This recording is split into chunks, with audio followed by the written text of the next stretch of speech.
Welcome to Creepy Confidential. I'm your host, Noelle, your resident weirdo Wisconsinite. I open case files on cryptids, cults, conspiracies, and other worldly creepy. With new cases, local lore, and live broadcasts. So get ready, creeps. It's Creepy Confidential.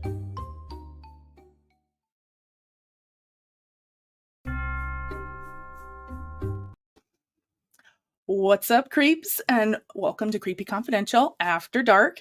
We're here for another creepy episode. We will get to our guest shortly, but before, I just have a few announcements. So first of all, GhouliCon is fast approaching, July 19th and 20th. You will find Creepy Confidential amongst the vendors and also part of the creator panel. So very excited for that. So I only had one announcement, I guess. So I would like to welcome a author, the fantastic history extraordinaire and tour guide of the Columbus Ghost Tours, Mr. Bucky Cutright. Hi. How are you, Noelle? Hi, doing good. We were just chit-chatting before the show, but I'm glad we can finally bring you on. Thank you for having me. So, Creep Nation, Mr. Bucky, we have lots to chit-chat about tonight here. I'm just going to get the comments going up here. Cool. All right. So let's just start at the top. So, Mr. Bucky, please tell us, what do you do? So I am a paranormal historian, an author, and I founded Columbus Ghost Tours 12 years ago. And They're awesome. I'm a storyteller, yes. So I take people around and let them know about some of the lesser shared history and gruesome stories of Columbus, Ohio. Very, very cool. And they are so informative. And then this little baby. Yeah. Yeah. I wrote that during COVID. So everyone was making sourdough, and I knew that I could fuck up a bowl of cereal. So there was no way that was going to happen. So I cleaned the office and I started working on writing a book. And it wasn't really actually that was the idea. I was doing something different, but then another podcast, the Q Files, they asked me to help them dig deeper into the story of the first woman executed by the state of Ohio, Hester Foster, and specifically because I was the one that made them aware of her story and her ghost story, and had been telling her tale for years on the tours, but I didn't really. There was very little known about her, and I said, I know there's nothing else out there, but I'll go ahead and dig, because it's the middle of the shutdown. Like, there was nothing to do. So I reached out to a bunch of libraries, and in Cincinnati, an archive library, a librarian said, well, this is what we've got. And I instantly recognized one of the titles was completely different than anything I'd ever seen. It was the murder pamphlet for her execution. Oh, and so they hand out basically this is what you're going to see? It was like a playbill for executions. So these would be they would be very cheap, very ephemeral. They were just meant to be like, you buy it for a nickel, you read it, you watch the person get killed, then you throw it away. And they would tell the story of the person being executed. And a lot of times those weren't trustworthy, because it was the nature of it. It was just someone was trying to sensationalize and make money off of a public execution. But in this particular instance, Hester Foster, she was it was a double execution, and so there were two stories in the murder pamphlet, and hers was, in contrast to the other one, you could tell it was a very authentic story. She was naming specific steamboats and all these very fine details about her life that could be verified, and that kind of that changed history, because up until I found this forgotten pamphlet, she had been described, even in the historic books about the history of Franklin County and Ohio and all that stuff, been completely misportrayed. And not surprised. Yeah, yeah, and there's very little information about her at all, which is, I mean, for the first woman executed by the state of Ohio, you think there would be a lot more documentation about who she was and what Right. she did and all that stuff. So I write for Columbus Underground, an online publication here in the city. Very not so often nowadays. It's a kind of a rare occurrence, but once in a while I'll write for them. And I decided, okay, this is a really big deal. So it's going to be an article for Columbus Underground. And writing this article, this is going to be the point going forward that people look back on. You know, whenever they're researching her story, they're going to read my article. So it's got to be really well written. And I had Like, a it's gotta be good. yeah, I had to cross my T's, dot my I's. I contacted one of my closest friends from childhood, who's a an English teacher, a fiction and nonfiction writer, professor, and an author himself. And I had him edit the hell out of this article before I published it. And it was the very next day after it was published on Columbus Underground, an acquisitions editor for the History Press contacted me and said, "Hey, would you like to write a book for us?" And they're a very well-established publication house. You know, they're in Hmm. um, uh, every bookstore, pretty much, Walmart, Target, Amazon, Walgreens, some Like w everywhere. yeah, yeah, yeah, one of the, a fellow author for the History Press. I was doing GalaxyCon a couple years ago in Columbus, and he came up to me and said, "Congratulations, you're now Cracker Barrel famous." Which, ew, but at the You're like, same time, wait a minute. yeah, I didn't sign up for that. But anyway, so yeah, so they contacted me about uh, writing a book, the acquisitions editor, and I was like, okay, well, you know, I've already been working on this, and he's like, actually, I'd like you to write a book on haunted cemeteries, and I was like, then I thought about it, and I do tours of Green Lawn Cemetery, day and night tours, the second largest cemetery in the state, which you've been on the night tour, right? And Yep. It um, was I loved it. I thank really, you. really loved it. Thank you. Yeah. I just thought, what's going to sell better at the end of a cemetery tour than a book on haunted cemeteries of Ohio? So I agreed with him and ended up taking on that task. So yeah, and it was a lot I of fun. I can only and I was curious because from someone, I mean, a fellow researcher, when it comes to my episodes, I like to try and not be that person who just regurgitates information from a Mhm. half website, you know? Yeah. So it's I found I love that while you don't, you know, you just get for instance, for the book, each individual cemetery, I feel like you have so much information on instead of just this little cheesy blurb. Mhm. That's I love that. Well, Do thank you. you when you start your research, it's for an historical piece like that.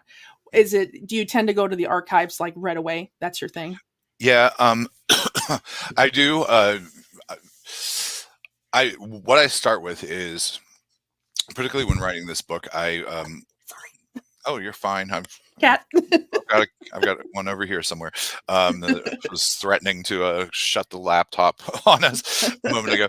Um, uh, so I looked at the sections of Ohio, like, because we're gonna. I decided the best way to deal with it, because Ohio is a huge state, and I thought the best would be to do it regionally. And Mhm. then I thought, is there a way I could tell the state's story, its history, through its cemeteries, starting at the indigenous Ohioans and moving forward? So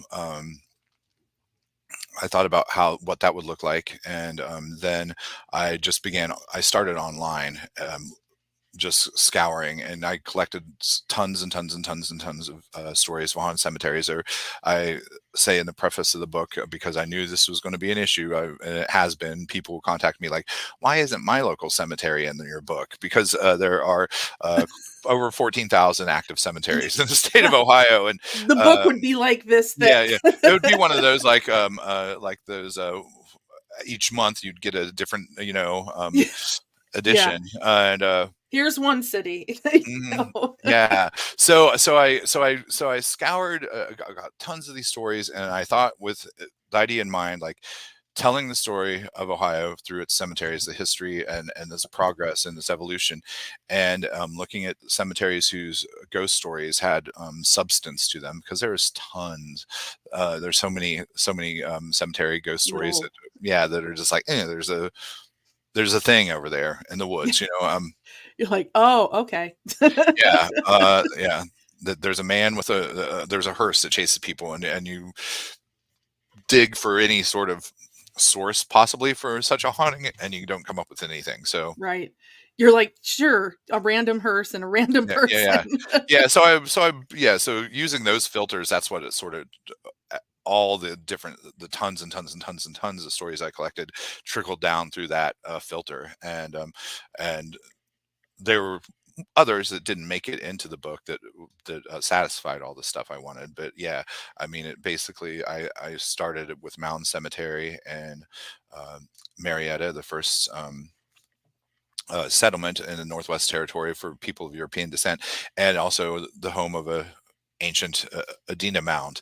And so I could reference Ohio's ancient history, and then it works its way around the state, ending in Cleveland's Lakeview Cemetery, which is, I'd say, an example of the pinnacle of the Gilded Age. When Ohio had Right. this huge industry, and It was Rockefeller and booming. all a massive stone, and these yeah, billionaires. Yeah. So we have a question. What Goes Bump in the Night is another group. They are investigate the paranormal.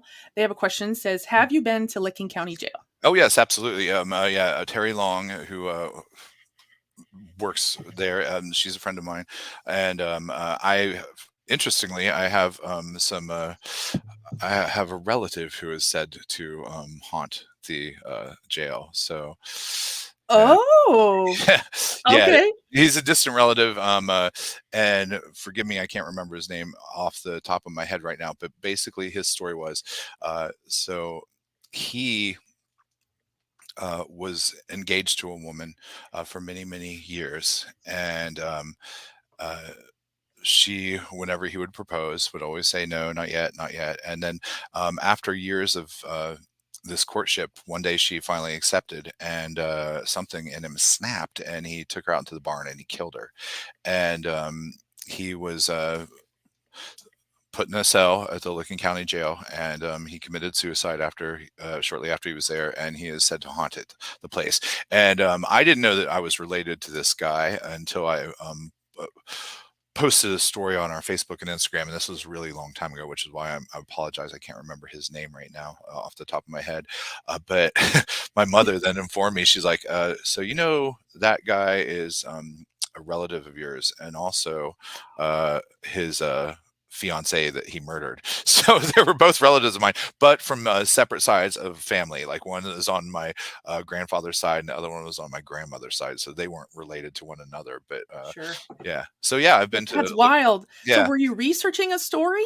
Was that Um. how? And Uh, then it well, like, I know. I just on our Facebook and our Instagram for Columbus Ghost Tours, I used to quite often, just once a week, I'd dig into a story, a specific location or a ghost story, and I would write about it, just to engage our fan sure. base. And so, yeah, this particular gentleman, he said to haunt the place. I took a picture of myself looking into his cell, and there's a really eerie image of Ooh. my face reflecting in the metal of the mirror that is kind of creepy, considering we were. Like warped metal. Yeah, yeah, yeah. It looks really spooky. It really does. So, Hmm. and it's way back. If you scroll through our Instagram or our Facebook, you can find it, and his whole story. But yeah, he's a really fascinating one. Also at Licking County Jail, I love the story of Laura Devlin. The woman, she was a elderly woman who went mad and murdered her husband, and Ooh, another she snap.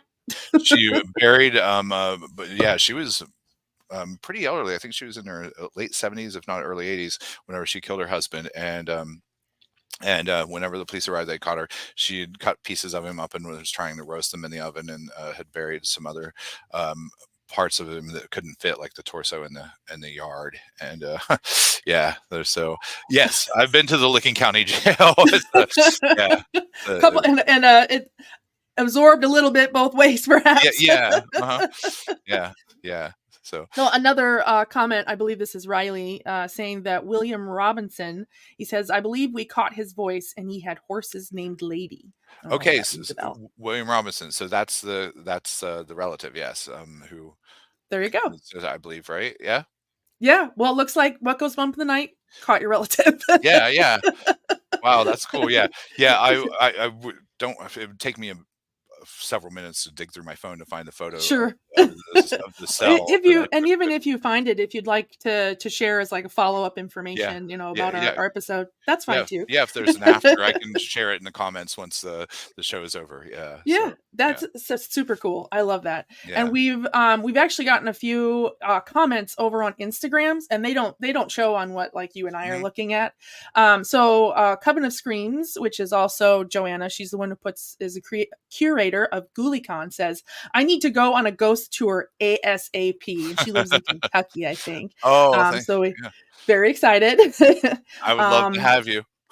I know she needs to come up so we can do one as like Ghoulie and Creeps. It would be awesome. Yeah. Halloween Hansberry says twice the fun. So there must have been, probably because the two of us are combining. And then there's a couple other just joining in there, just giving us the good old what's up. So very Hey, cool. hi everyone. Just so Thanks for watching. Thanks, just so Greg. you know. Halloween Hansberry. Hi. There's sometimes the comments don't talk to one another, so don't get like, oh my god, no one's commenting. No, So no, no, no, no. But I did actually right before this. I recorded with Halloween Hansberry for a upcoming podcast of his about that explains it. the empty coffin. Yes. We try and get the word out that you were coming, so I'm excited. Yeah. Thank you. Now, we briefly mentioned the night tour, and I really, anyone who's listening, even if you don't live in the Columbus area, it has that, because I think there's something about walking around at night Mm. in a graveyard that has a little bit more of a vibe to it. Oh But yeah. daytime is beautiful too, Mhm. and I thoroughly enjoyed it. I do want to do the daytime tour. I mentioned that because I want to talk about gravestones. So I Mhm. know we're kind of skewing in. We've briefly talked in person about that, about all the different things that are on gravestones. Is that something that you have, like you have like a catalog of what they all are, or you have Um, some of your favorites? well, I I've got some books that are like supposed to be like definitive, like this is what this symbols and stone and stuff. But I found that actually, I think a lot of times they need interpretation and context. So there are websites that you can go to, and it's going to say, if you see this particular image on a tombstone, this is what it means. And some of them, yeah, like an inverted torch, that's obviously a symbol of life extinguished. And a pineapple is pretty Mm-hmm. much always going to be a symbol of generosity. But there are some symbols that I think are leave room for interpretation. So, Mm-hmm. and I don't have my own catalog of those, but there are things. There's a tombstone in Greenlawn Cemetery for a young boy named Jonathan Stark, if you're a fan of Game of Thrones. And and on his tombstone, there is a horse. And if you were to look on these websites that tell you about what different symbols on tombstones mean, they're going to say, oh, a horse is a sign of generosity and that sort of thing. And this kid died when he was like 4 to 6. I can't remember, but He's little. yeah, so I doubt he was really known for his generosity at that age. So the horse, in a lot of poetry and art, it is a symbol of the spirit. And this horse on this little boy's tombstone is unbridled. And I think taking into context the Victorian mentality, that this engraving of an unbridled horse is a symbol of a spirit being free. Like set free. Yeah, so maybe Yeah. so yeah, so there's a lot of I love tombstone symbolism, I really do. But From a book nerd, I mean, I have my own library in my house, as I'm sure a fellow book nerd, which I'm pretty sure you are. uh-huh. That would be such an interesting add to Yeah. someone who enjoys that. I have, for all the cemeteries I've been in, I don't know why I had never thought of something like all the symbols mean something Mhm. else. Like the you mentioned one, was it about a tree? Like different branches or something like that? Yes. On your tour, we'll see one scrolling by. There it goes. Tree stumps. So yeah, oftentimes a tree would be a symbol of a life cut short. Sometimes it's because the person who is buried beneath the stone was a a beneficiary of an insurance policy through the woodsman of the world, and that's what they would. You would die, and they would provide you with a tombstone that looked like a tree usually. And yeah, in this scrolling That's wild. video, you can see several Yeah, tree kind of. trunk. Yeah, so there's one coming up And I bet I know you're like, underneath where me is it? right there it goes, and then there's going to be two in a minute. Yeah, so Oh, there's one yep, yep. right in the middle.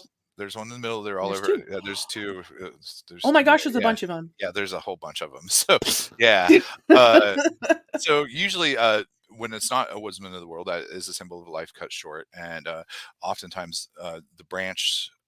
If there are branches, which you can see on some of these, there are branches coming off that are sawed off. That's a symbol of it signifies a family member or loved one that preceded the person buried there in death. So there's that. There's a very interesting, there's a cemetery in southwestern Ohio where there's a whole family's tombstones that are trees and plants shapes, and I'm not so sure that that's all of them were cut short, their lives. I think that one thing with during the Victorian era, there was a real reverence for trees and nature and botany. There during the Industrial Revolution, people would move from the country to the city to take factory jobs, and there was this longing for a return to nature. And Makes there, sense. yeah. So also another thing about interest in botany, it wasn't gruesome. You weren't like slicing open fetal pigs Right. To to learn about them. practice botany. You weren't watching a couple of hogs have sex, Sure. to learn about reproduction or anything like that. So it had that very, It was safe, yeah, it right? was a very clean, sort of science to Right. get into. And also, and yeah, on the idea of it being clean, it involved leaving these cities, which that time were, it was industrial revolution. Everything was powered by coal, and they were sooty and polluted and awful. It was an activity that required you to get out into the country and breathe fresh air and spend time in nature. So yeah, people really were into flowers and plants and flora and fauna. And I might have mentioned on the tour that you were on, the language of flowers. During the Victorian era, it was a somewhat repressed time. There were lots of things you couldn't say politely in society. So to get around that, they developed this sort of code language, like a hanky code, but with Right. flowers. For any of you older gay men out there watching. So yeah, it was certain flowers would represent certain things, like a buttercup would be innocence, catalia would be mature charms, dill was a representation of lust, and people could put these bouquets together. Dill? Yeah, well, yeah, I don't know. I mean, okay. It's All used a right. lot on pickles, so maybe that's what they were getting I at, but mean, maybe. I don't know. But anyway, uh, Whew, yeah, that's a reach. I went there.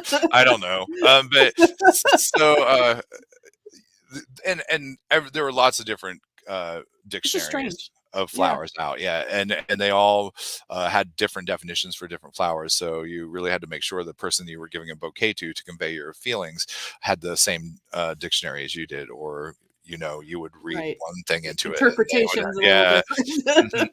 Yeah, but so that stuff. Yeah, I mean, those things made their way into the mortuary art, and it's really fascinating to me that you can go through a cemetery and see these graves, these tombstones with all these different flowers on them that are supposed to give you a little glimpse into the personality of the person buried beneath them.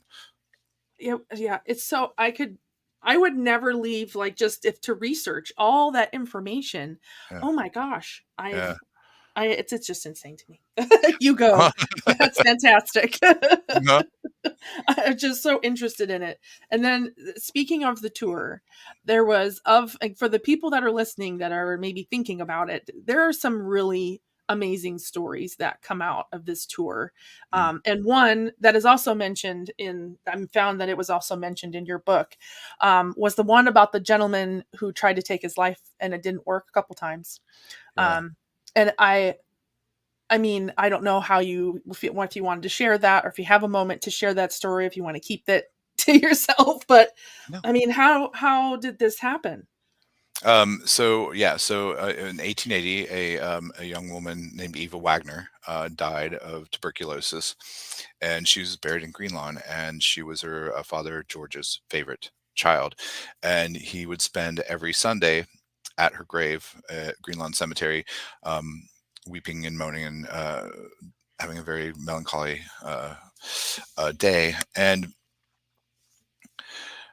on the third anniversary of her death, he felt that the grief was so great he couldn't take it any longer, and he bid farewell to his family. And he went to Eva's grave and he knelt down and spent the day crying. And as the sun began to set, he didn't return home as he normally would do. Instead, he hid himself in the bushes. And he waited until the cemetery workers locked up and gone home for the night.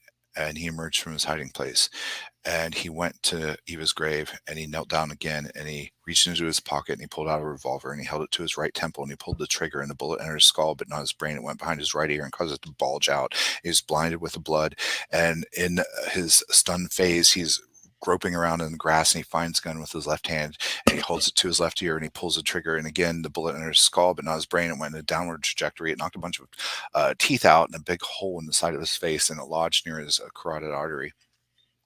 And at that point, he was too stunned to even think about finding the gun. And he spent the next 12 hours that night crawling along a ridge line in Greenlawn Cemetery through the tombstones, slicked in his own blood. And the next morning, the cemetery workers arrived. They unlocked the gates and they found this crimson smear in the grass. And they thought it was a hawk had maybe caught a rabbit or something like that. And they went to track the kill. And 100 yards down the ridgeline from George Wagner's daughter's grave, they found him laying there crumpled, absolutely saturated Whoa. in blood. He was completely saturated in blood. His eye was bulged out. His face had a big hole in the side of it, and they thought he was dead. But then he started speaking, and he started saying over and over again in his native German, "Ich will meine Waffe. Ich will meine Waffe. I want my gun." And they didn't give it to him. They, Like, come uh, on, let the yeah, guy go. yeah, yeah. They called for an ambulance, and as he was being prepared for the ambulance ride, they found a suicide note in his pocket that said, pretty much, "I've been so heartbroken and distraught over the loss of my beloved Eva all these years, but a solution to my pain hasn't really made itself clear to me until earlier this week when I met a man who put something of evil inside my head, and that's when I knew what I had to do." And I don't know what that something evil is. I know it's been lost to history. Right. I always tell people I check eBay every once in a while for it, and it's not showed up yet. If any of you out Where's the there, current yeah, if item?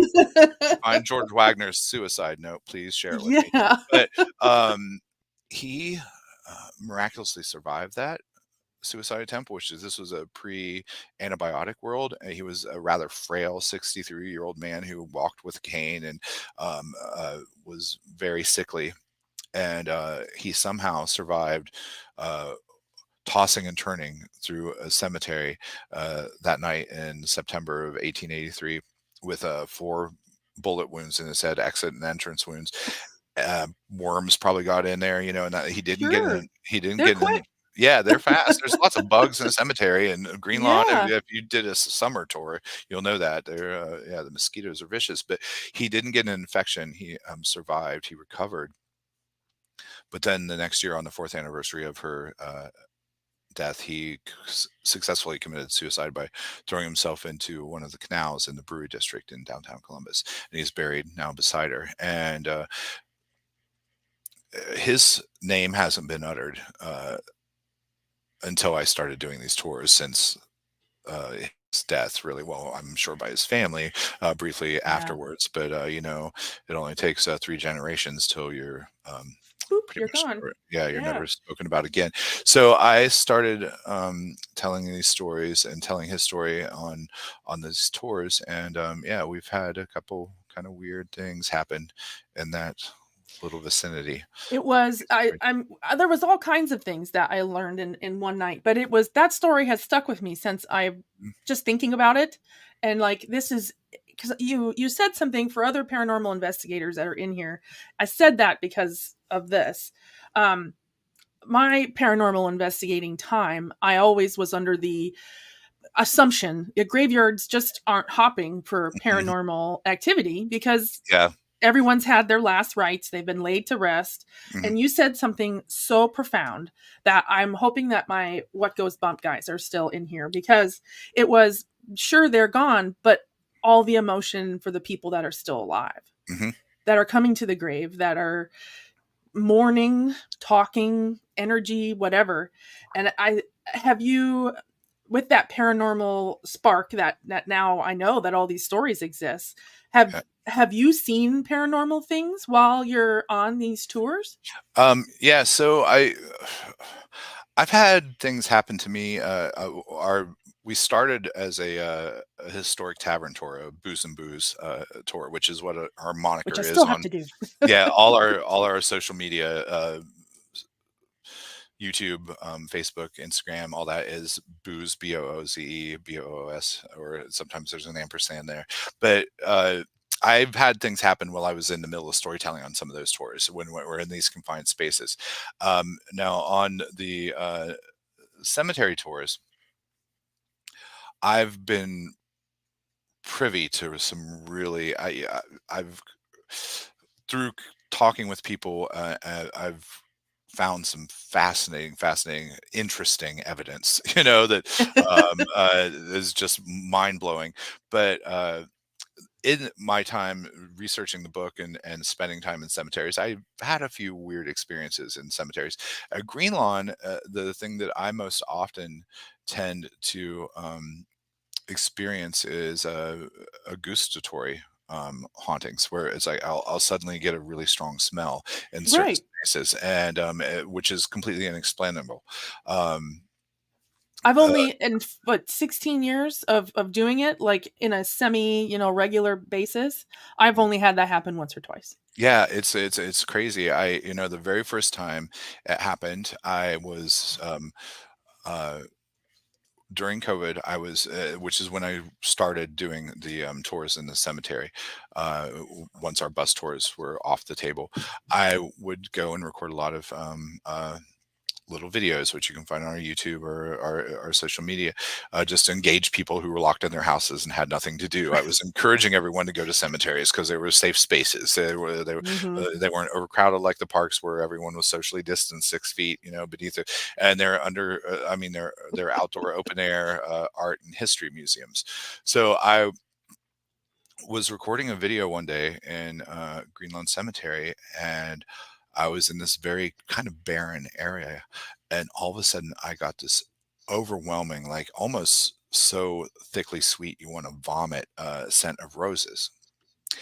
And I was like instantly, as I was trying to record this, selfie video talking about some tombstone symbolism, I started shooting around like, oh, I think there's a ghost here somewhere. Like I'm getting, and I didn't see anything, but See what we catch. yeah, but the smell was really strong.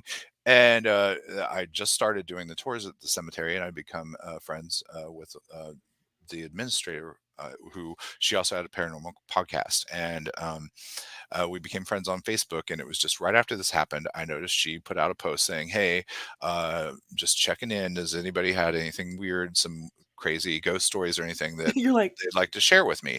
So I was just, I didn't, no, I didn't comment. I just sort of was like following it. And, and in the comments, there was another person who uh, worked at the cemetery but no longer did. That was like, well, what about the whole story? What about the whole rose bush thing? And I was like, rose bush, my eyebrow raised.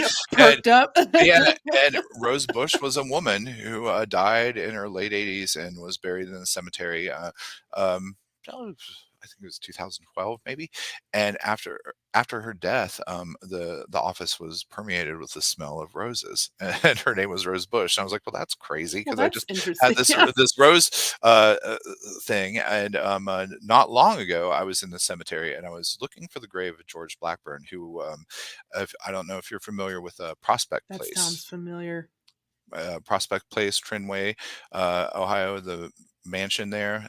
It's a old haunted mansion. They do tours and Hmm. you can do ghost hunts and stuff. And whenever and it was a stop on the Underground Railroad, whenever that mansion was being built, it caught fire and burned down, and then they had to continue building it. And there were two suspects for the fire. One was a Native American woman whose name was Old Satan, which I absolutely love. They thought because the mansion was being constructed on top of ancient indigenous Ohio and burial spot, and they thought she did it out of spite because Old That's a Satan, nickname. yeah. And Wow. and the other was one of the bricklayers. It turned out George Blackburn. He was the one who was um, uh, laying brick for the home, and he thought he could make more money if it caught fire halfway through construction. So he was Ooh, caught, and he was a ne'er do well anyway. He was sentenced to prison at the Ohio Penitentiary, and he died while he was there, and he's buried in Greenlawn. And I was looking for his grave. Uh, this is about a year or so ago, and he's in this very old section. Most of the graves in that section are over 100 years old, and I'm wandering around looking for his grave, and I'm standing at the stone for a 16-year-old girl when all of a sudden I'm hit with this overwhelming scent of lilies. It's like you're in a funeral home. It smelled like just like it. you know the smell, Hmm. like when you're at the casket, smell that again thick, sickly Yeah. sweet, and it was just overpowering. And this was in the fall. There were no blooming flowers, and I'm looking around, and there's not like someone has laid I was uh, just get like a maybe a bouquet. spray or Yeah, no, something on the, nothing yeah. like that. And this is a very old section. There's nothing in the section. So that's one of the things that I have happen personally more often in Greenlawn So you've Cemetery. had two where you had sense, and that was the one that I had was now I this is when I was out in Washington, and it was lilacs, Hmm. but inside an old building. Like Yeah, it shouldn't have been anywhere where we were. yeah. And it's wild how that happens. And Hmm. it drives me crazy because it's not something you can. I'm like a scientific investigator. I like numbers I can read. Hmm. I don't like things that don't have a readout.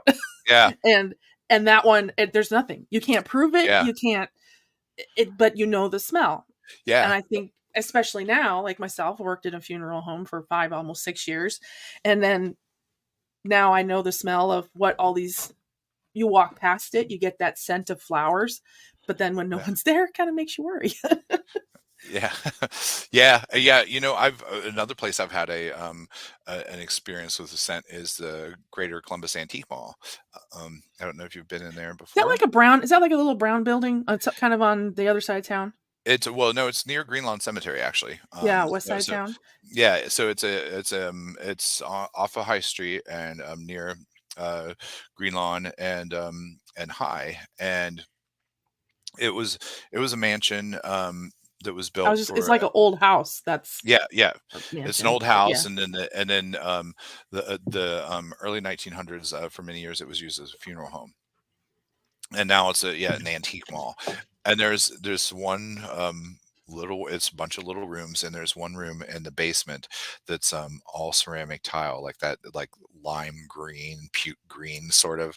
Uh, The color of my room. It had to have been where they were. Well, I'm fairly confident with its history of as a funeral home. That's probably where they were doing some of the, like the Yeah. drains in that room. It Yeah. wasn't a Because shower. green It, makes doesn't yeah, it it kind was of makes sense. it was where they were. It was where they. And one time I was there and I walked into that room and all of a sudden I got that overpowering scent of death and that's being masked by uh, lilies, and it was, yeah. So maybe maybe I I'm say a you're like a little detector, I might be a my medium skills might right? be uh Like finding blinking my, on. yeah, to my nose. I don't know. That'd be interesting. You're like an olfactory Yeah, an senses olfactory medium. medium. Yeah. Hmm. That would be quite the business card. Yeah, yeah. But Your aunt's here. She yeah, wants you to know that she likes the scent of rose water. I don't know yeah. what I would. And she used Dove soap, like Yeah. Uh-huh. it's Yeah. that's just interesting. I think some people that are more, I'll say, in tune, because I think there are people that just kind of vibrate a little Yeah. different. Uh-huh. And usually though, it's they hear something or they just maybe they just get an uneasy feeling or something like that. Yeah. It's interesting that yours are all your nose. Yeah, yeah. Well, I mean, that's not always, but that those Well, I've it just doesn't particularly happen that often. particularly in the Yeah. cemetery, and yeah, that's I've had a few of those, which Have you ever done, I mean, you're probably, because you're so immersed in these subjects on a daily basis, but have you ever gone for like a full investigation type of situation? um no, I don't really, well, yeah, I don't really do the whole ghost hunting thing so much. I When I started doing these tours, a lot of researchers told me that once you start spending a lot of time focusing on this stuff, you'll draw things towards you. Sure. And I did begin to have a lot of strange things happen in my home, and I instantly was like, "No, no, no, this is not the Yeah. type of work You I wanna stay take out there. with me." Yeah. Yeah. So I really got pretty good pretty quick at, learning how to, block myself from those sorts of things.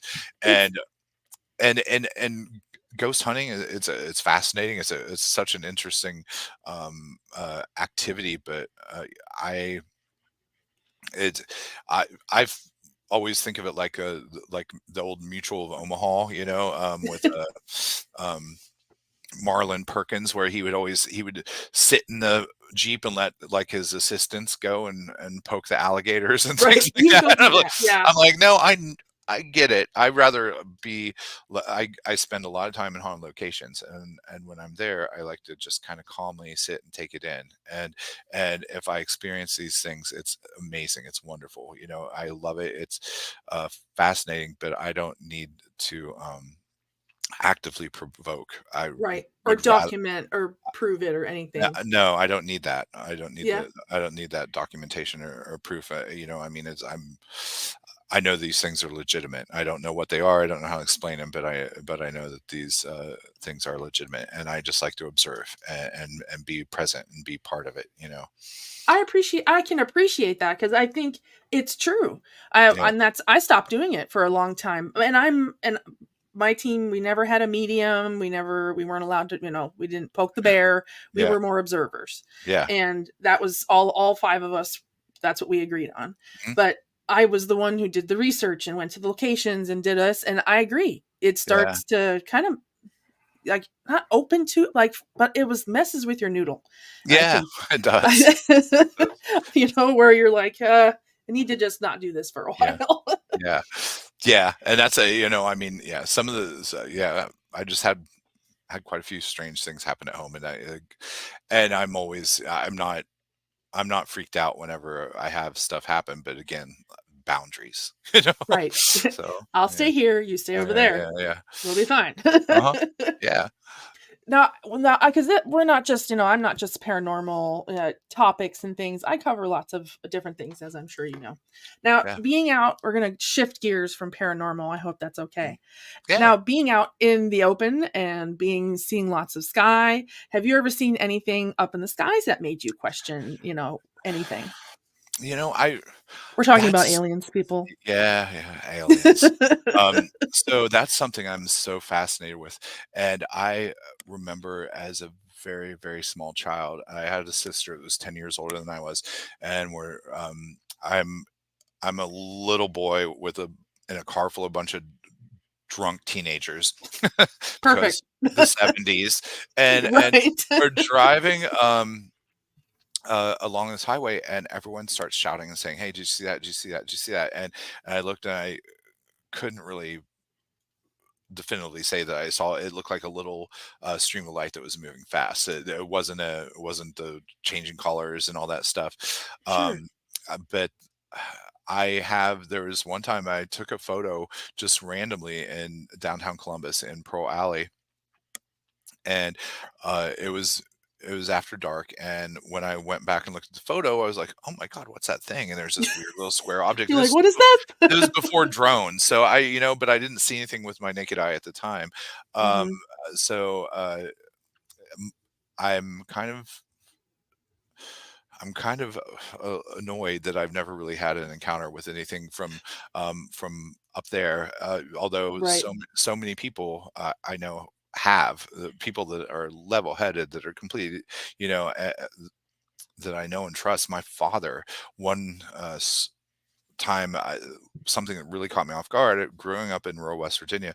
My father was a carpenter. He was a farmer. He was a very salt of the earth person. He wasn't someone who was prone to making up stories or anything like that. Sure. And I was a teenager, and I was sitting on the couch with him, and we were watching an episode of Unsolved Mysteries, and there was a segment Love on that a show. yeah, yeah, with Robert Stack. It's so good. Oh, And there was a segment on a UFO, and he turned to me and he said, "I saw one of those once." And I was like, "What?" And he proceeded to tell me that he and what?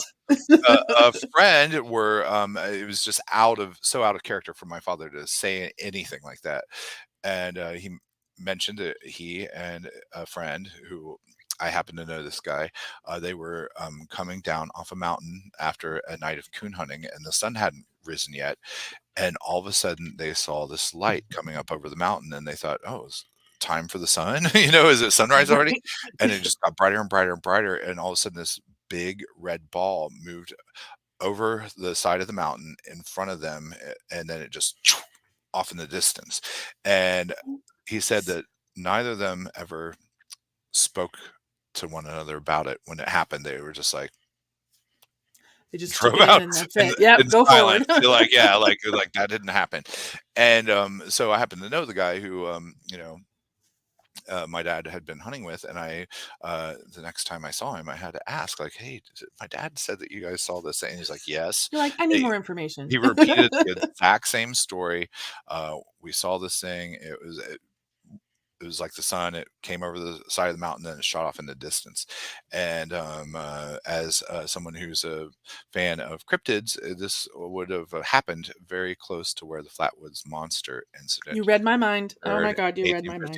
1852, in 1952. Yeah. So yeah, yeah, and it was several years after that, probably like 10, 15 years after, but yeah, it was in that vicinity. So that's kind of There is something in West Virginia. mm, I have said like conspiracy theory. I have spoken on it. I just haven't been able to prove it yet.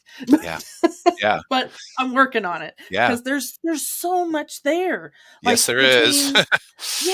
between the telescope, which I didn't even know that existed until recently, Oh, big that ear, ginormous the big big satellite dish. big ear. Yeah, yeah. Oh my Oh, gosh. Yeah, is that what they call it? Big mhm. ear? Yeah. So if you want I to gotta remember that. kind of tie that to Columbus.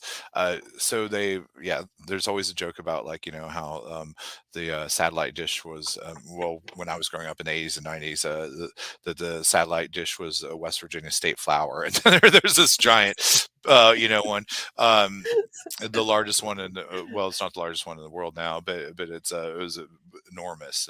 Mhm. Big Ear, that project, the listening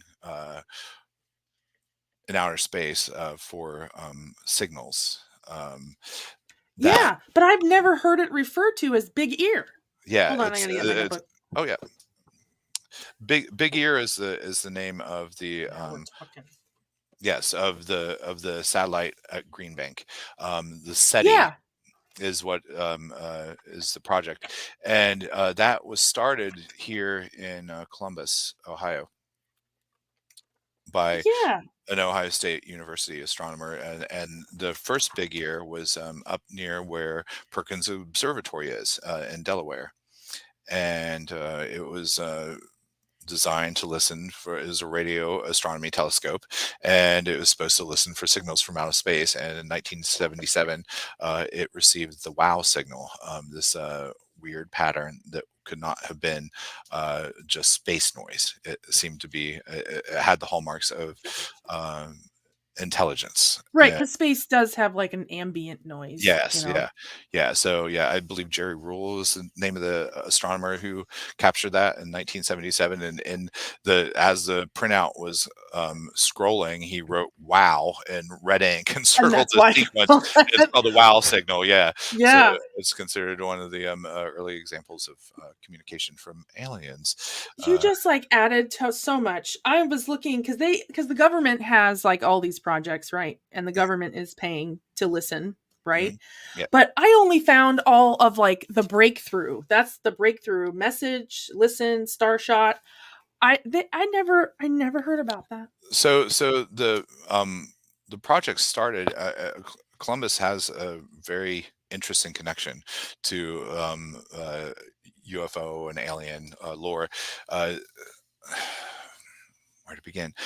So there was a You can just pick any point. Well, we can okay. draw the dots together. So it was around this time actually. It was at the end of June, I believe, in 1947. There was a well, first off, it was on the Pacific Northwest. There was a pilot who saw these five unusual objects in the sky over Mhm. um, the mountains that he described as looking like skipping saucers, and the media Weird. uh, described them as flying saucers. And in the time immediately after that, people started seeing these things all over the place. And just a couple weeks after, this craze started, there was a farmer southwest of Columbus, and he found this shiny, weird silver debris in one of his fields. And Oh. it was thought to be maybe a UFO, and there was a huge crowd that gathered at the field. But some officials from Lockbourne Air Base went, or the Rickenbacker Air Base. They went down, and they determined it was just a weather balloon. Well, that's what it always is. Well, There's no way every single time it's a weather that's balloon. what it was, and this was the first time that was ever determined. But Yeah. a couple days after that, there were some students at OSU that were playing baseball it was around 7, 8 o'clock at night in a field just south of the oval, and it was a shoe. Excuse me. And they saw these three gold objects that were about 100 feet over the tree line, moving from west to east, that were completely silent, that had no means of propulsion, and they moved across the sky in just a matter of seconds. And it showed up in the Columbus Dispatch. People were blown away by it. But the very next day, Roswell happened. And You're um, like, "Convenient." uh so everyone was focused on that. The stories of these UFOs here didn't really take place. Everyone, or were not a big deal. Everyone was concerned about this whole Roswell UFO crash, and then the authorities initially said, "Yep, we got a spaceship, and yep, their bodies," and then all of a sudden it changed to, "Oh." No, it's a weather balloon, and it was Right. probably this farm just south of Columbus that inspired the Air Force to come up with that excuse. But it Of the was weather balloon. yes, yeah, because it was just about a couple weeks, a week and a half, a week or so earlier that that was discovered here, and then first they said, "Yeah, we got UFOs," and they're like, "Oh no, it's a weather balloon." They were taking a page out of the book from the Rickenbacker Air Force Base. But at that time, supposedly Roswell's crash.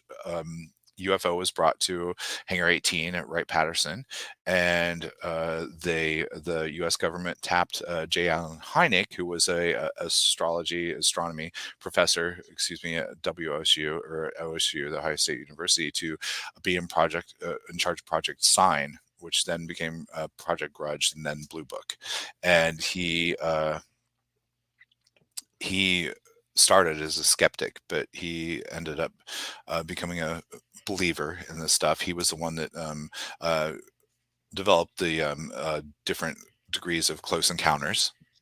Yeah, the third kind, fifth kind, Yeah, all yeah, those. yeah, yeah, Yeah. yeah. So he was, and it was one of his co-workers at the university that started Big Ear, up next to the Perkins Observatory. So yeah, Well, so there's a thanks lot a of lot because you just gave me another subject that I'll be up reading when I should be sleeping.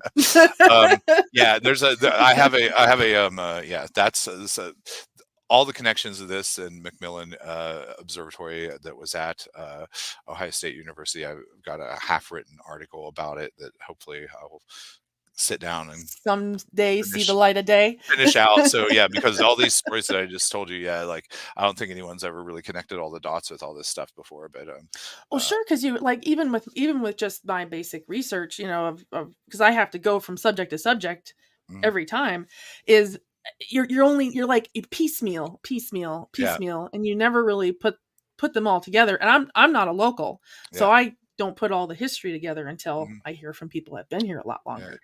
yeah, That is wild, because yeah. especially because back then we didn't have planes that went that fast. No, no, Now we absolutely, have toys. We have yeah, lots of toys, yeah, but back then, yeah, no. yeah. And I mean, there's a lot of the state of Ohio has so much fascinating history with that UFO, the folklore and the culture. The 1966 Portage County incident. I don't know if you're familiar with that. There's a chance that I've read it. Um, I read so much little yeah, things. yeah. Oh, I know. Yeah, yeah. There's a lot out there, but that was the inspired the opening scene in Steven Spielberg's Close Encounters of the Third Kind, where there's a police Which is a chase. scary movie in my mind. Yeah, yeah, it is. I still shiver every time I see mashed potatoes shaped like the Yeah. Devil's Tower. But I got to see the Devil's Tower in person, and oh, I you when did? I was like, yeah, that was like the first thing my husband said is, "That's a lot of mashed potatoes." Excellent. Yeah. Uh-huh. As I was Yeah. like, ugh. But It the would have rocks are been. weird.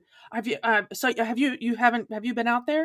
No, I Devil's never Tower? have. I've never been Oh, to it's Devil's Tower. weird. It doesn't look like rocks, like Yeah. normal rocks. I don't It's like know. a sculpture It's almost. yeah, it's literally like Yeah. someone took tools Yeah. and sculpted it, and there's prairie dogs everywhere, Mhm. Oh, which is quite strange, but makes they're it cute. cute, but yeah, but strange. Yeah, Yeah. it's like distraction, Yeah. Yeah. little Well, I think it's diversion tactic. very similar to the Giant's Causeway in Northern Ireland, which I don't know if you've ever seen any photos of that or Mm-mm. yeah, we did a tour of Ireland and Northern Ireland in I want to go 2018, there. I want to go there. and I'm yeah, we good. took a group of people to spend because my partner, my business partner Martin, he is born and raised and just outside of Belfast, and uh, being there, we were like, well, this is a birthplace of Halloween. This is we have to do a tour Right. here, and yeah, we did one. But the Giant's Causeway is this very unusual. Uh, Section of basalt that is volcanic, and it's all hexagons, just like it Ooh. looks like Rick Steves, I think, described it as it looked like God is offering up 8,000 cigarettes from a syrup pack, like they're all like at Yeah, different they're all in angles. that Yeah, weird shape. yeah, Yeah. yeah. And they're all like tilted at different angles. And Yeah. it's kind of like Qbert, like if you the video game Qbert. Yeah, Yeah.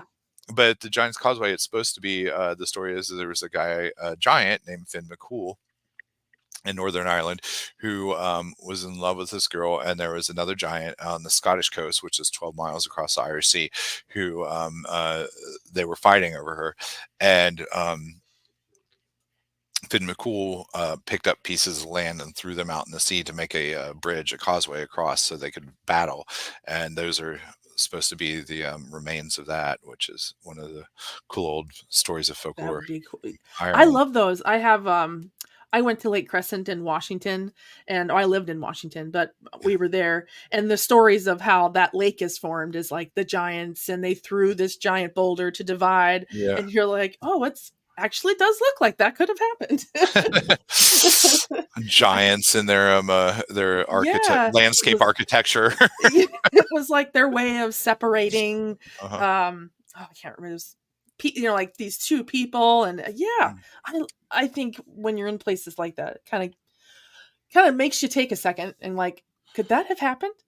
Yeah, Could that be real? You yeah, find weird skeletons and debris and things that we can't explain, yeah, no, but there's always strange stuff around, but I don't know about giants, landscaping, though, that you always gets me. Hey, I like to Oh, yeah. garden, maybe they do too. Yeah, yeah, maybe so.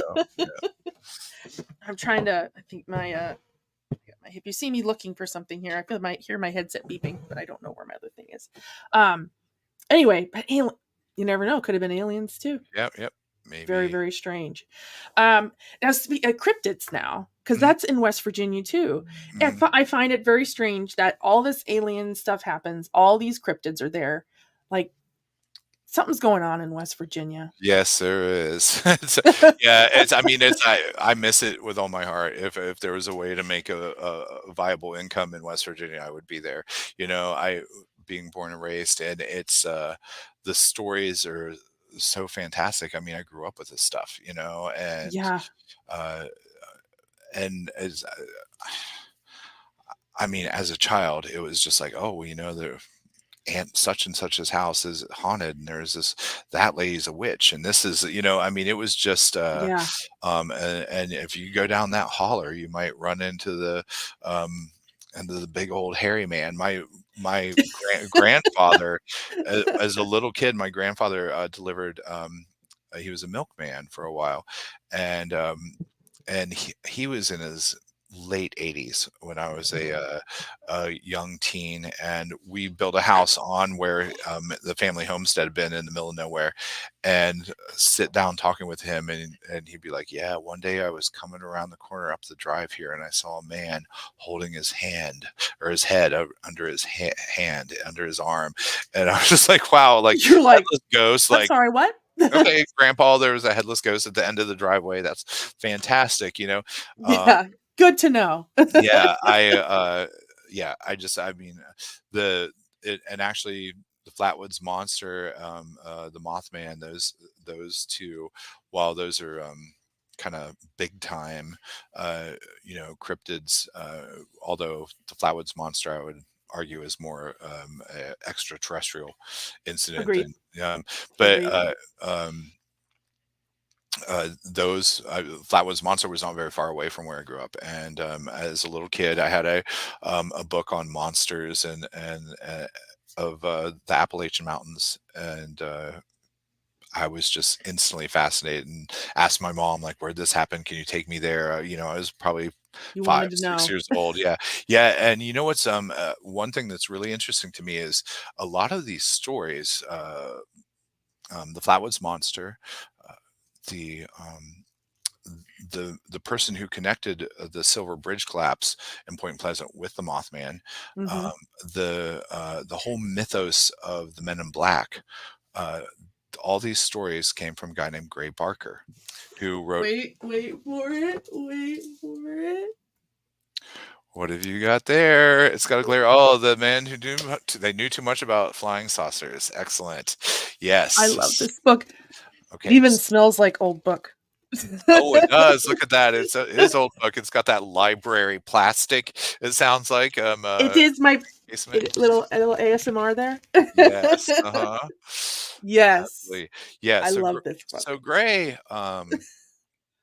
Gray, he this is amazing to me because when I was a little kid, growing up in a town called Buchanan, West Virginia, which is how I got the name Bucky. Um, I would go down to the little store at the end of the street, and I would get Fate magazines.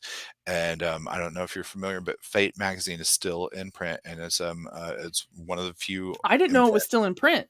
I It's don't know how I missed that, but one of the very few in print still. Well, at least it was recently. I'm not sure that maybe it might not be at this point because what would be in print, but it was up until relatively recently. And Fortean, magazine dealing with all this stuff. And I would go as a little boy and I would get these. magazines, and I would read about the Men in Black and see all this stuff, and I would just be fascinated. And it turns out that when I was a child, Gray Barker owned and operated the movie theater 2 blocks from my house.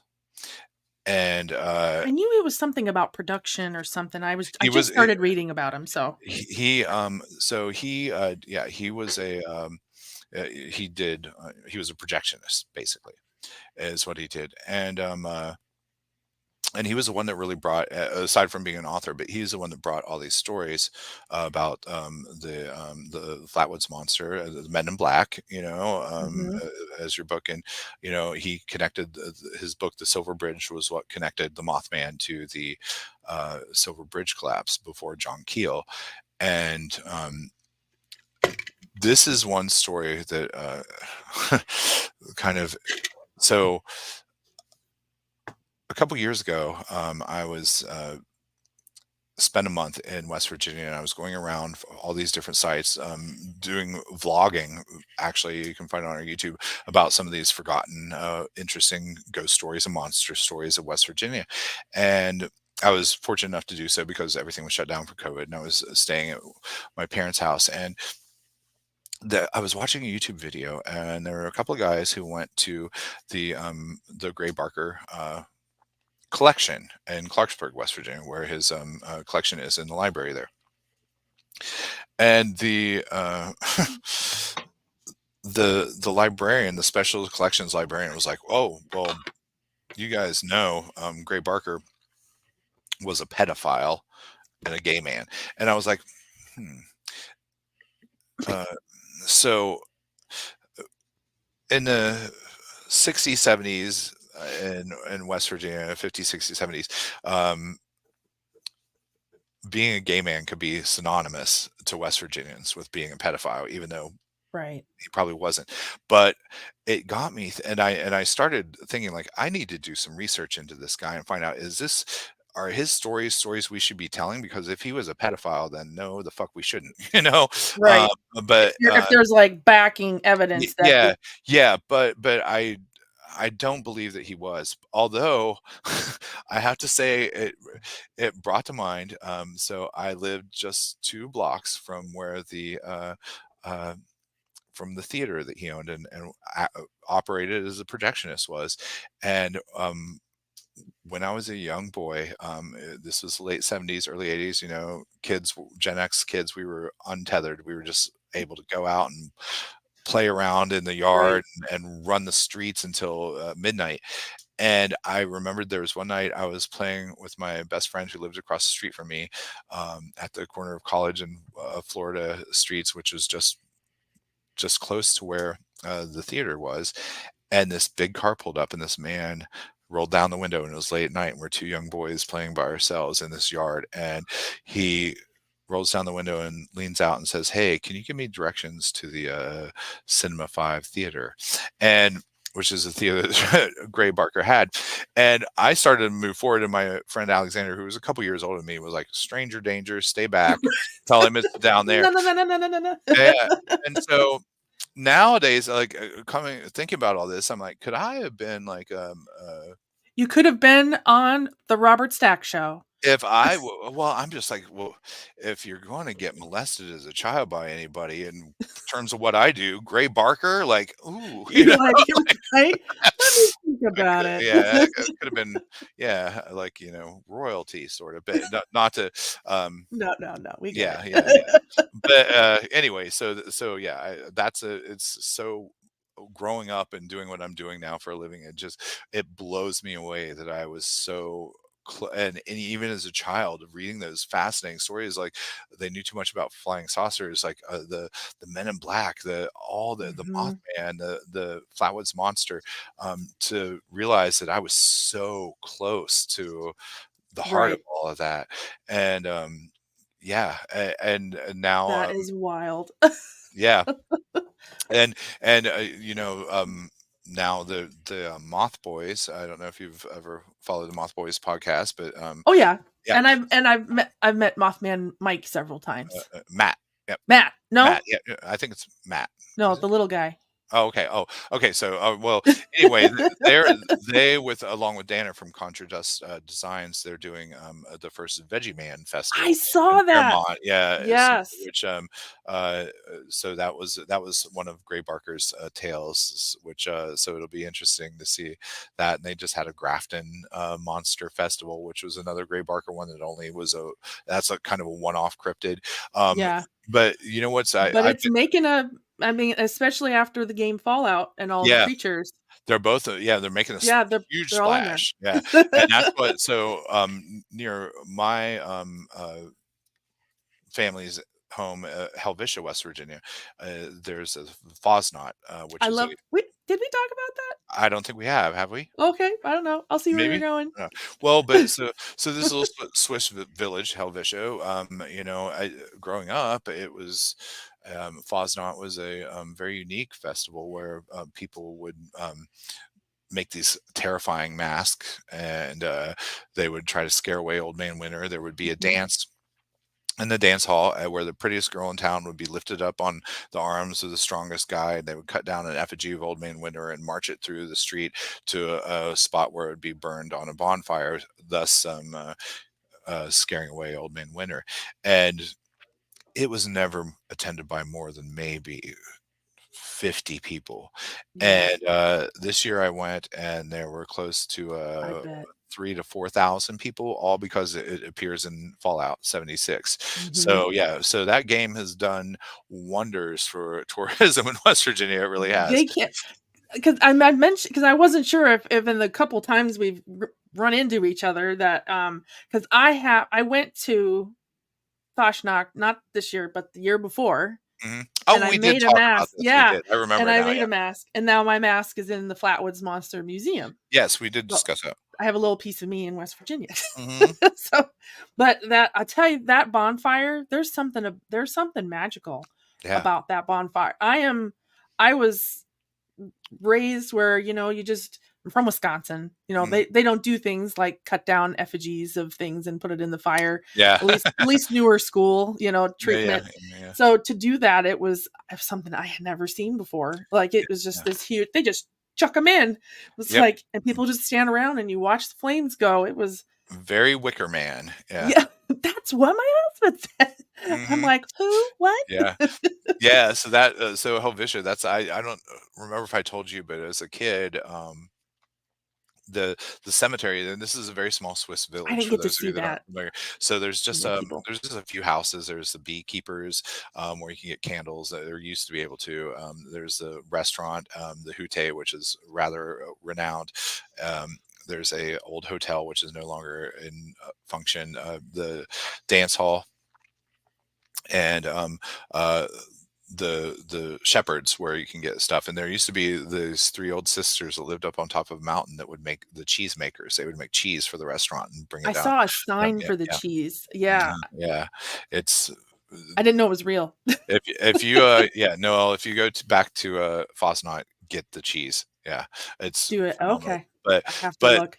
my cousin lived in one of these out of like smattering of like 10, 12 houses that are there in Helvetia. And we used to go to the cemetery, and one of the tombstones was those flat in-ground ones that had the thing where you could twist this little spot and open it and set a vase down in.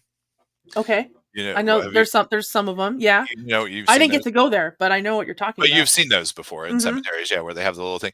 But when I was a little kid, we'd go and play in that cemetery, and I always thought that that was a portal so you could open it and touch the dead person. So as kids, we'd go and crack It's that like thing open, stick our hands down, and be like, "Oh, is that him?" But meanwhile, no, it's just, spiders and snakes and and, and moss and yeah, and moths and other dead things. mhm. It was almost like, and these are the witch's brains, and Yeah. these are her Oh my eyeballs. gosh, Yeah, yes. Oh my but god, the people nowadays, kids would flip. They need therapy. yeah, Be uh-huh. peeled Yeah, grapes and spaghetti. uh-huh. So, but yeah, West Virginia, like, so my hometown, this is one thing that's really interesting to me that all these little festivals are popping up with Grafton Monster and the Veggie Man and, now Flatwood has its museum, and the Mothman Museum is extremely popular with its statue. So in my hometown, Buchanan, there was a creature when I was in high school um, called the Abaguchi, and people were finding their livestock and their pets with their legs chewed off. Like a Eh, chupacabra situation? Sort of, yeah, and that's what there was theories at the time, and being West Virginia, a lot of this sort of conspiracy theory, like if you look it up online, there's going to be like, oh, it's a Puerto Rican, it was the government, they genetically engineered this thing as a weapon of warfare, and they released it in Puerto Rico, and then they transported it to West Virginia and dropped it off, and complete bullshit. But yeah, and I had a social studies teacher in high school who some of his theories about it, yeah, were Oh very much dear. along those lines. But the thing is this was really happening, and if you look it up online, it says that it's an internet hoax. That there was no such thing as Abaguchi. It didn't exist. There was no such thing whatsoever. That's what they Um, always say. yeah, but I was there when it was going on. It was in the newspapers. It was the front page of the newspapers, and I have a, relative who wrote for the Record Delta, which was the newspaper in Buchanan, West Virginia. Who Bob Teets, he was doing a story on it, and he believed that it was a panther based on a mountain lion based on the prints, which the eastern cougar is Kind of supposed to makes sense. it's supposed to be extinct, but apparently it's not. My mother actually saw it one day. We lived next to a tree line and a very wooded hilltop, and I came home from school one day in high school, and she's like, "I just saw, I think, the Abaguchi," and it was a. She said it was a big cat with the tail that swooped way down, like a lion or like a cougar. And she said she watched it walk along the tree line towards this field where there were some cows. And sure enough, shortly thereafter, they found cows in that field with their legs chewed off. Gnawed off. And Oh my gosh. what's so weird about it is, though, that's not really big cat behavior for prey, No, So, but no. but um, uh, but this thing, it happened. And nobody's got a festival for it yet, but Because you got to get a better idea what it looks like, maybe? yeah, yeah, yeah. So, but looking through, doing research on stories of mysterious big cats and wolf sort of things in that area, there are a lot of stories dating back to the 1800s of people encountering these kind of strange, large creatures that Yeah. are feline in that area. So. I think the Abaguchi needs its own festival, and I've been encouraging You're like, people. let's get this going. Yeah, yeah, people in my hometown to do that. I might have to, take up the charge myself and You know what though? If it shows up in because now that Fallout's big, so say they Mhm. make another Fallout and their researchers find out about that, Yeah, it would yeah, totally they would put it in there. They yeah, totally yeah, would. yeah. They need more they need more stuff because They they yeah, burn content, through them all. yeah. Uh-huh, yeah, got everything, and Abaguchi, s fantastic story. There is actual documentation of it, so, It's yeah. wild though, because you're right. Because typically big cats, they take down their prey, they eat the Mhm. soft spots. Yep, You know, where yeah. what can I eat that's quick? Yeah, chew the So legs off is weird, yeah. that is strange, but Mhm, I'm ooh, that'd be an interesting one, like where it came from. Like, Mothman makes sense. All the mhm. chemicals in the ground, yada Yeah, yada. the TNT area was, yeah, Sure, heavily polluted, sure. Flatwoods makes sense. It's an alien. Mhm, There was supposedly acid. Everyone saw this. mhm. Sure. But it's you get the ones that they don't have the extra information that makes them a superhero. They weren't bitten by a spider. They weren't, Yeah, you know, exactly, yeah. fallen into acid. Yeah. Yep, no toxic Avenger. Yeah. Yeah, exactly. Oh man, there's and I guess I grew up in somewhat of a sterile type. I didn't see anything cool like that as a kid, other than grandpa telling me that there was Yeti in the forest to keep me from getting eaten by a bear. Oh, that's cool. I That like was that. it. I like Yeah. that. Pa's You didn't amazing. you Well, he didn't have was any amazing. you didn't have anything with, Ed Gein, the butcher of Plainsfield, or I know. And it's not that far from I grew up in Appleton, Wisconsin. yeah. It's probably like a little more than an hour to get there. And nobody talks about it. Yeah, Nobody talks about it. They have all these like cutesy, kitcheny kind of little taverns in that area, and but no, they no, they like tried to just like no, nothing about nipple belts or anything. no souvenir shops where No you can get souvenir no where you shops. get You salted know, vaginas or right, bag yeah, of noses, mhm, something. I don't I skull cereal bowls. they missed the mark because they could have been like Mothman and dove Yeah, into it, but they could have, right? Yeah, yeah, that's well, that's a shame, but but it's very interesting because that's one thing I found with a lot of times doing my research on cemeteries and stuff for tours. Um, so many people that died violent deaths and that sort of thing, they were in unmarked graves. It was almost yeah, as if being a victim had just as much stigma as being the perpetrator of the the crime. person. Yeah, Yeah. which Because yeah, now Gein's in an unmarked grave. yeah, yeah. They took it away. So, because someone stole the first one or the second one? The tombstone, yeah, Yeah, yeah. I it disappeared. years ago I was doing a table event, and there was a murder museum group, and they gave me a bunch of Ed Gein grave dirt, and I was like, okay, Yeah, like, thank you. oh, yeah, well, I actually I ended up giving it, like, in those early days, people would come on my tours for their birthday, and I'd be like, "Here's a present for you," Yeah. and and Happy I Hanukkah. yeah, and that's what I did. I gave my Ed Gein, grave dirt away as a present to someone, and now I'm like, probably shouldn't have done that, but maybe it was Well, you needed. can go get more. You still know Yeah, where, like when you go, because yeah, it's still there. You can still see where it was. It's very yeah, obvious yeah, where he's hanging out these yeah. days. It's just it was nicely labeled. Hmm. Yeah. Now I'm gonna have to get my own graphic designer to, chronicle my, Ed Gein grave dirt. Yeah, that's.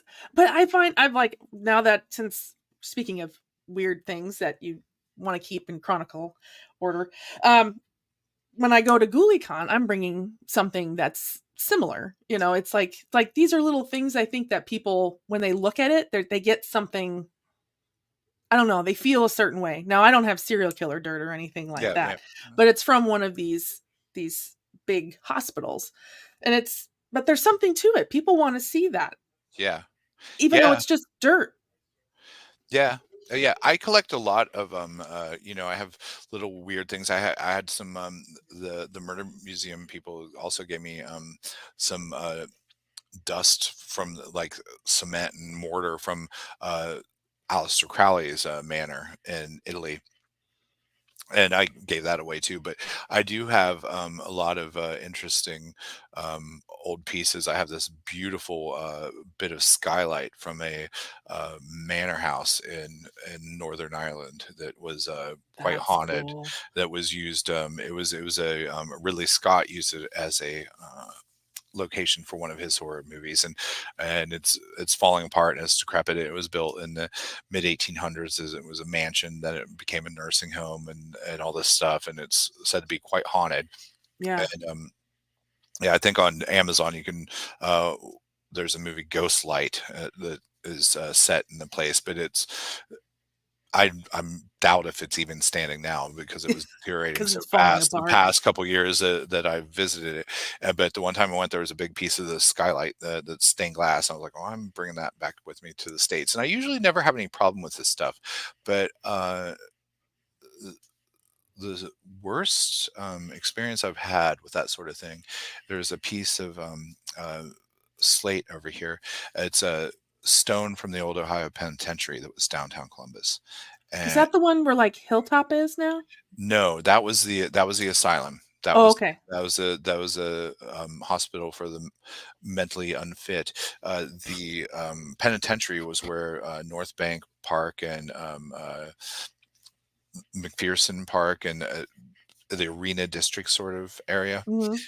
and it was a 22-acre federal prison. It was torn down. It was built in 1834 is when it was completed and operational, and it was torn down in 2000. And Wow. just I mean, it stood a long time. yes, yes, yeah, 180 some years, and had it's just a warehouse of horrific, horrific ghost stories and just horrible stories, and um, A lot of bad mojo.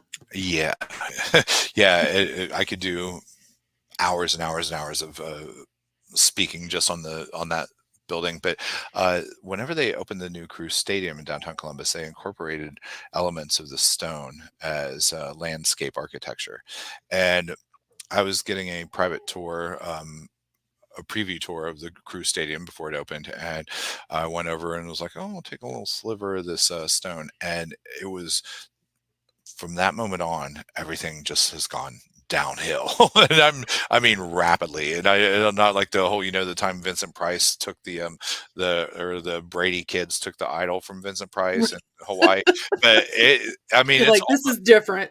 yeah, but it's almost like that though. And I'm like, and it's still over here. And I do need to return I that. was gonna say you're gonna have to make the call Mhm. because Yeah, I need to get that back over there. it could be some bad mojo floating Yeah, around. yeah, yeah. And that, but I don't know why they would do this. That was like Starvation Heights. That there was a woman, Linda Hazard in Seattle. She was responsible. Have you ever been out to Seattle?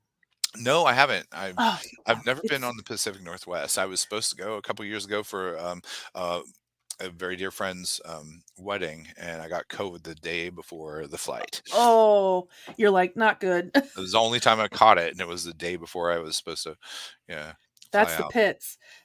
If you, a lot of Seattle has gone to become an armpit. But what's interesting about it is Linda Hazard said she was a doctor. She lived in Seattle. She would use fasting as a cure, Hmm. get these rich clients, take them down to the point of being delirious, and they would sign everything over. And then when they die, she could perform the autopsy. Hmm. Convenient.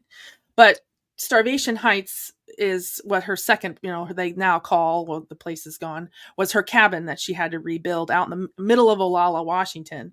Someone bought the property, was building a new house, and was taking the wood from the house that she was doing this in and putting it in the new house, brand Uh, new, and I like building it. I like where this is headed. And I'm like, because we went here, I'm like, so you're taking this and you're putting it there. You could literally go into the dirt basement and there were globs of concrete that were the shape of a human. They were the shape Wow. of a human, Yeah. but they had never investigated them. And me just walking into the basement looking was like, oh, those are people. Those are Yeah. people. That's clearly a person there. That is clearly a person. Wow. And in the middle of the room, there was like a 3.5 by 3 foot square. And it used to have walls and a door on the front with like a slider panel. And when these people were getting down to the last bits of life and they were moaning and groaning, she would put them into this tiny room and just kind of check to see Yep. if they were How they're gone. doing. Yep. Yeah. Are they done yet? Nope, they're not done. Uh-huh. So I just couldn't believe all this mojo of people. It's an excellent book that Greg Olson did on a research book called Starvation Heights that he wrote later, but really good. I'm gonna write And that um down. and that was just, I mean, my version of the story is, the nickel tour of what happens. But I don't know why you would take the wood from that house and put it into your nice, bright, shiny house. Yeah. Yeah. When the What? kids have seen ghosts Mm, and you've seen ghosts, I yeah. don't understand why you would do Yeah, that. what would lead someone to that decision? Yeah, that's the elements of the Ohio Penitentiary who are downtown. They've been distributed widely through the downtown area. The North Bank Park, the retaining walls are old prison stone. Where the Buca de Beppo is in the Arena District, actually, they used to have what looked like a trellis in their sunken uh, kind of patio area, Uh-huh. and it was actually a old prison door from the penitentiary. Um, the municipal light plant, which just recently opened as a shared office space and all this stuff near the new Crew Stadium, they took cornices from the Ohio Penitentiary and used those as landscaping elements. And the East Market in Old Town East, that company owns the East Market, and they've got prison stone. And my friend Aubrey is a manager there, and we had a dinner not long ago, and we were discussing this, and she was like, "God damn it, that's what's wrong with the East Market. It's cursed because it's got that prison stone, you Just know, hanging that around. they put as decorative elements in the garden." Yeah, yeah. So, That's I'm I mean, I'm sure it's as with any old penitentiary like that. There's lots of things that happen. oh, I so many mean, it's stories. I mean, sure, it's just what you believe in. You know, the theory that everything holds on to. If this saw 10 years of Yeah, murder, yeah, the stone it's tape still theory. there. Yeah, Yeah, yeah, it absorbs those um, elements. Yeah, that's yeah, something to it. yeah. I think so. I mean, that's one reason I like to do our tours in bars, because yeah, that idea of really intense human emotions embedding themselves in the environment and releasing over time. I think a lot of times folks have the best and worst moments of their lives in bars, usually only a moment or two Yeah. apart from one another. So they're great for those kinds of ghost stories and hauntings.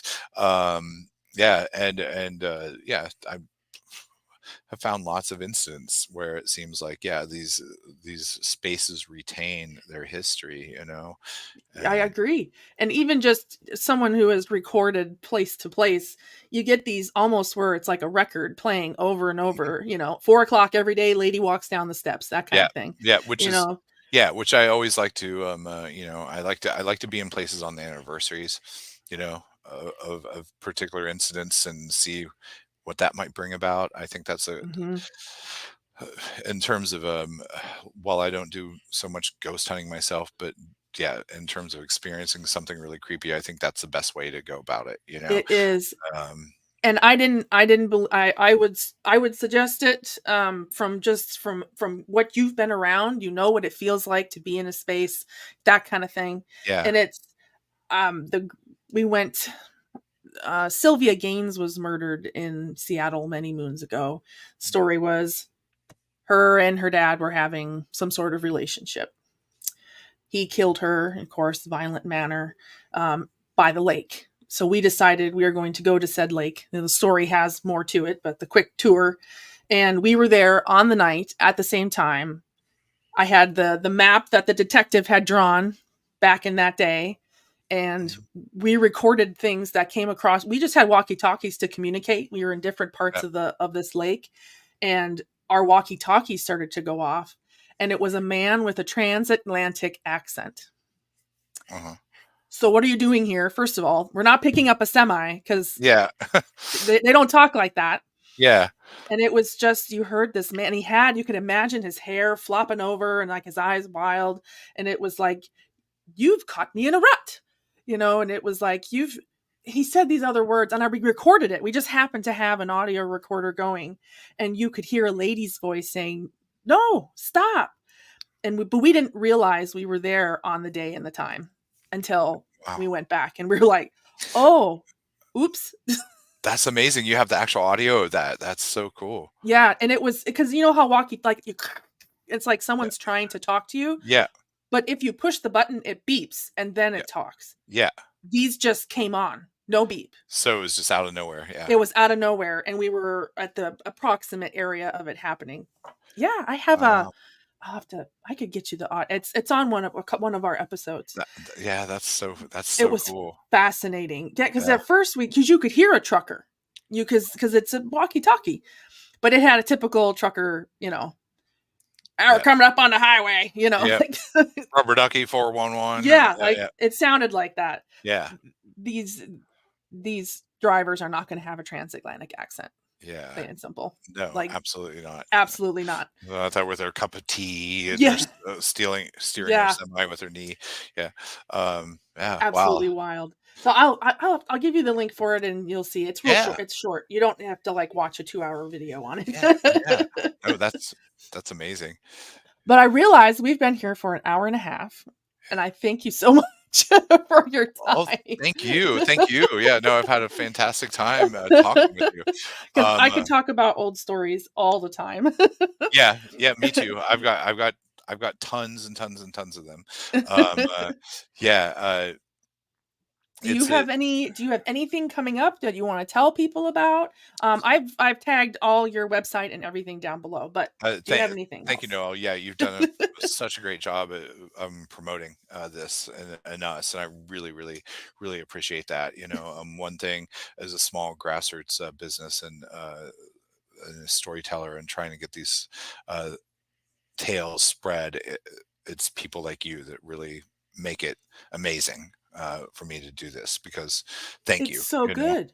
It's You so really good. I know so everyone's like, "Why is she" like, I'm telling you, if you live in the area, you need to come do a tour. yeah. Well, thanks. Yeah. So what we do tour wise, we have Creepy Columbus downtown outdoor walking tours that are every Thursday, Friday, and Saturday for the most part, 8 to 9:30 p.m.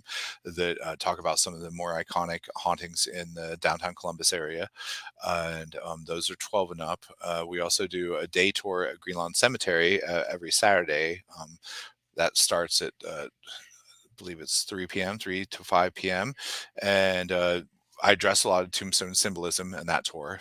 And as well as ghost stories and history. Yeah, that one's a lot of fun. I love talking about the symbolism of tombstones. And we also do every Saturday, weather permitting, the night at Greenlawn Cemetery tours, which Greenlawn Cemetery, as I said, is the second largest cemetery in the state of Ohio. It just turned 175 years old. Well, actually, it's just in a few days is going to be the 175-year anniversary, and there's a lot of great programming going on in the cemetery to commemorate that. um, we're doing night tours. We're the only people in the cemetery's history they've allowed to bring the public in after dark and wander through and do that, which is a quite a unique experience and an eerie one, I would say. I Um, agree. yeah, yeah, and it is it's a lot of fun. Every Thursday we do our booze and booze historic tavern tour. And those start at 7 p.m. They end around 9:30, 10, and you get to have an adult beverage and hear the ghost stories and the history of these specific locations as we move from spot to spot, which those are fun as well. And we did just start doing some bus tours again. So I these are saw that. That sounds yeah. fun. Yeah, so that's what really put us on the map. We are listed number two in terms of tours and activities in Columbus on TripAdvisor, and have been one of their travelers' choice, which means we're in the top 10% of their business listings worldwide, which blows me away. Over the past like 4 or 5 years, but yeah, it's the bus tours that really get people, and we are doing those limited. You get to see some spots that are really off limits to the public quite often on these tours. And yeah, we're going to be doing a bunch of different little special side projects too on Halloween night itself. We're going to have tours running at Franklin Park Conservatory as part of their I cocktails know at the where that is. conservatory. So you know what, as a rule, I don't do tours on Halloween. People always try to book tours with us on Halloween, and the people that go out and do ghost tours on Halloween, well, I mean, I do them myself. I can't be too judgy, but uh, as a tour guide, it's almost like being a bartender on Cinco de Mayo. Like you get the folks that really aren't into it. They're just doing it because Yeah. it's the holiday and it's what you're supposed to do. So typically, I usually will say no, no, like we don't do tours on Halloween. This is our high holiday, so we're off Yep. doing our own thing, hanging out. Booking haunted hotel rooms and staying in haunted places and That getting our sounds fun. getting our own haunted experiences. That's what I almost always do. But this year, this is the first time in 12 years I'm like, okay, no, I'm actually going to do it. I'll do these ghost tours at Franklin Park on Halloween night as part of the conservatory's cocktails at the conservatory. So those are the big things that are coming up right now. There's always other little things that pop up. Uh, we do throughout the year off the spur of the moment. Yeah, the book Haunted Cemeteries of Ohio is available on our website. Thank you. And Yes. there is links down below that takes you directly to Yep. the purchase Yep. area. Yep. It's the pictures are cool, the locations are cool. If you Thank you. are a haunted nerd, you will love it. Yeah, thank you. Yeah, yeah. So anyway, that's available on our website. You can get it anywhere else too, but I personally make more money if you buy it directly from me, and I can sign it for you. And it was recently adapted into a children's book, Ghostly Tales of Ohio's Haunted Cemeteries, which I don't have a copy of that to show off right now, I'll but take a copy. that's also available on our website. So yeah, that's it. If anybody has any questions or that didn't get addressed in this or interest, they can approach me at columbusghosttours.com. We have our little coffin flyers here. So yeah, thank you all, and thank you very much for having me. Awesome. All right, creeps. We're going to sign off for the night. We're just real briefly. Remember GhouliCon tickets also down below. See you guys in Covington if you want to see me in person. All of Mr. Bucky's links are below, including Instagram, where you can buy his book and where you can go on his tours. If you have any questions, you can absolutely leave them in the comments. We'll get those to him. And thank you so much for coming on the show. This was a blast. Thank you so much for having me, Noel. I really appreciate it. Bye, All right, you everyone. guys. Have a good night, and we'll see you guys later. Thank you. Good night.